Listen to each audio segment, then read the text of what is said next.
Friend, আমি কাকুলিকর নতুন একটা রান্নার ভিডিও নিয়ে চলেছি। সেটা হচ্ছে বোয়াল মাছের তরকারি, কষা কষা তরকারি। দেখো বোয়াল মাছ আমি কীভাবে রান্না করলাম, কী করে তৈরি করলাম কষা কষা তরকারিটা তোমাদের সাথে শেয়ার করছি। তরকারিটা কালারটা দেখতে খুব সুন্দর লাগছে, তাই তো? তোমরা কিন্তু অবশ্যই কমেন্ট করতে কিন্তু ভুলো না। দেখো আমি বোয়াল মাছগুলোকে কেটে ধুয়ে নুন হলুদ মাখিয়ে দেখো কড়াইতে ভাজতে বসিয়ে দিয়েছি। আমি বোয়াল মাছগুলো লাল লাল করে ভেজে নিলাম। এটা ভাজতে সাহায্য করেছে আমার মা, কারণ আমি বোয়াল মাছ ভাজতে পারি না, আর এটা খুব ফোটে, এই জন্য আমার মা ভেজে দিয়েছে। দেখো বোয়াল মাছটাকে ভাজা হয়ে গেছে। দেখো অলরেডি বোয়াল মাছ ভাজা গেছে। এবার লম্বা লম্বা করে আমি আলু কেটেছি। এটা মিডিয়াম তিনটে ছোট মিডিয়াম সাইজের আলু নিয়েছি, আর 6 থেকে 7টা লঙ্কা দিয়েছি। লঙ্কার আলুটা এইভাবে ভেজে নিতে হবে। এবার 4টে আমি বড় সাইজের পেঁয়াজ দিয়েছি, আর একটা ছোট রসুন দিয়েছি। ওটাকে পুরো পেস্ট করে নিচ্ছি। আদা পেস্ট করেছি, অর্ধেক করে পেস্ট করেছি, পুরো মিহি পেস্ট করিনি।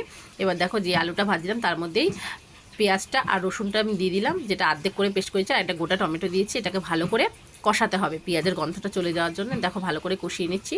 এবার তারপরে আমি 1 চামচ হলুদ অ্যাড করেছি। দেখো আমার রান্না মানে কষে গেছে তরকারিটা। তারপরে আমি 1 চামচ হলুদ অ্যাড করেছি, আর 1 চামচ মিট মশলা অ্যাড করেছি, আর 1 চামচ কাশ্মীরি লঙ্কা অ্যাড করেছি। আর এমনি কাঁচা লঙ্কা দিয়ে করছি। এমনি লঙ্কার গুঁড়ো যদি দিতে চাও সে দেবে।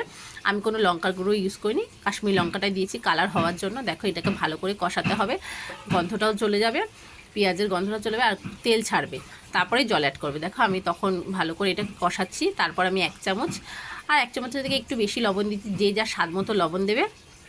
দেখো 1 চামচ দিয়েছি, আর একটু সামান্য দিয়েছি লবণ অ্যাড করেছি। এবার যে যার স্বাদ মতো লবণ ইউজ করবে। এটাকে ভালো করে কষাতে হবে যতক্ষণ না তেল ছাড়বে। দেখো তরকারির কালারটা কি সুন্দর হয়েছে। দেখো তেলটা অলরেডি ছেড়ে দিয়েছে।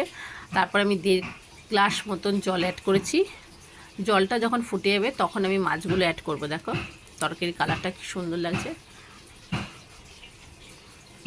এবার দেখো আমি 1.5 গ্লাস মতন জল অ্যাড করে দিলাম। যখন ঝোলটা ফুটে যাবে, মানে তরকারির ঝোলটা যেটা ফুটে যাবে, তারপর আমি মাছগুলোকে অ্যাড করে দিয়েছি।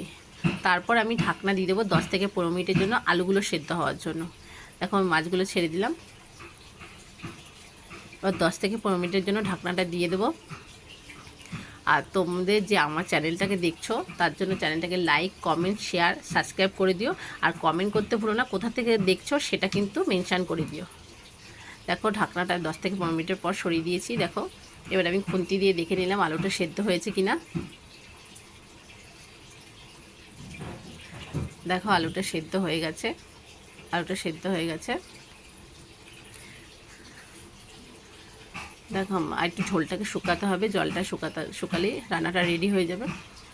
দেখো আমার ঝোলটা হয়ে গেছে, শুকিয়ে গেছে, রান্নাটা রেডি হয়ে গেছে। তোমাদের কেমন লাগলো অবশ্যই কিন্তু কমেন্ট করতে ভুলো না, আর লাইক শেয়ার সাবস্ক্রাইব করে দিও। টাটা, আজকের মধ্যে রাখছি।